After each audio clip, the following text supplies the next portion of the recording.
Hey everybody, it's Madison, hashtag earthymom. I'm coming to you today to talk about self-care and why it's important. Do you take time out of your day for self-care? Please drop a yes or no in the comments. I mean, it's very important, and a lot of us don't actually take the time out of our day for self-care.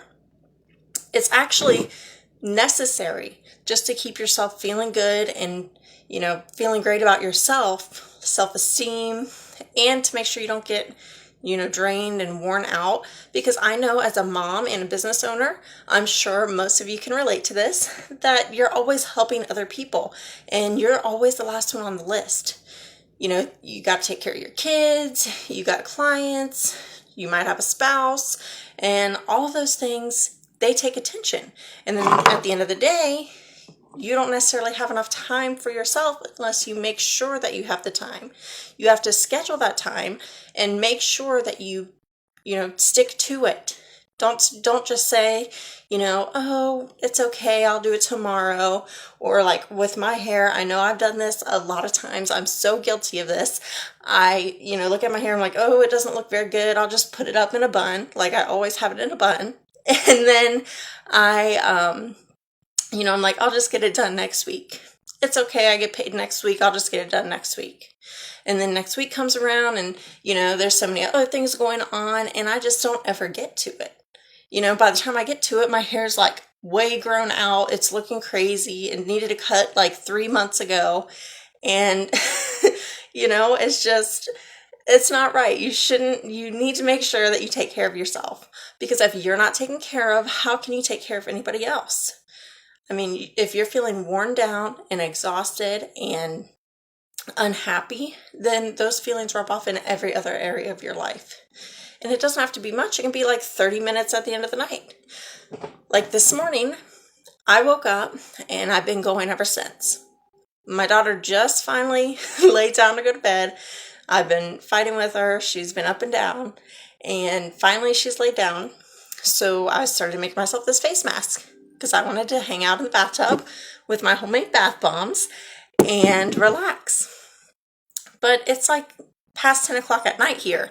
So, I've been going all day. And I know that many of you do the same thing. I know it because, we all have so much on our plates and it's hard to take the time to take care of you when there's other things that you feel are more important. But just because you feel that way doesn't mean it's true. You are number one and you need to take care of yourself. So I am going to tell you about this face mask. I'm going to show you how to make it because it's really easy and it's not expensive. You don't have to have a spa day out at a salon. You don't have to get your hair and nails done. You don't have to go shopping for the self-care. Like you can do it with simple ingredients at your house and you can still feel really great. Like this clears out my face. It makes me feel good. I don't have to put on like a ton of foundation to cover up my zits. And it just makes me feel better. I love having clear skin that I can share without having to put makeup on. I like to be natural. So this recipe that I'm about to share made just enough for one application. Like this is my empty cup. So, I made the recipe and smeared it all on. You can see it was the perfect amount. I used about a half a tablespoon of bentonite clay. Make sure when you're using bentonite clay to always use things that are not metal, because the clay and the metal don't really work well together. I used my charcoal powder.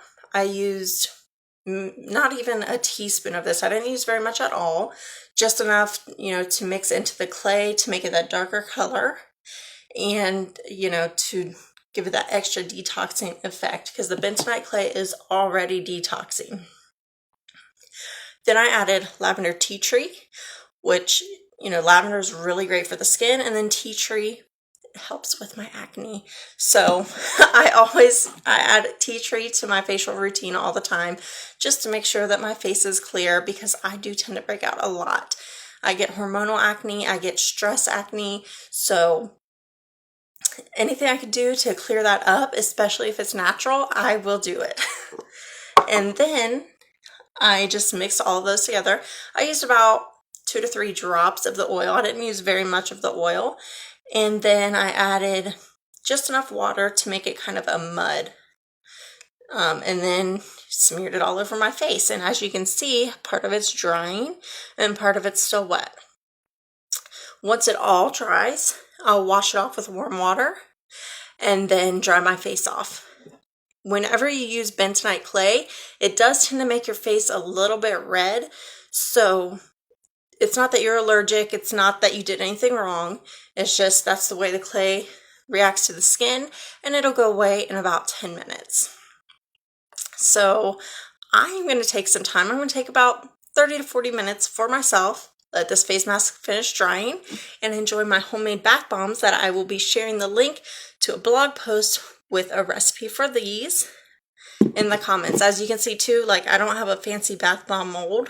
I just have a mini cupcake tin that I make these in, and it works perfectly. They're the perfect size.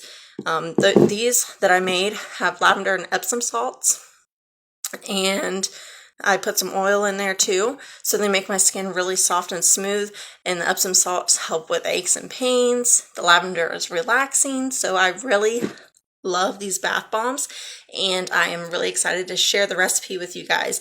If you have a bath bomb mold and you can make them prettier than me, please share a picture, because I know mine aren't very pretty, but they do the job, and they help me relax and give me the time that I need to myself. But I want to thank you all for joining me, and I will see you next time. Keep an eye out for my blog post.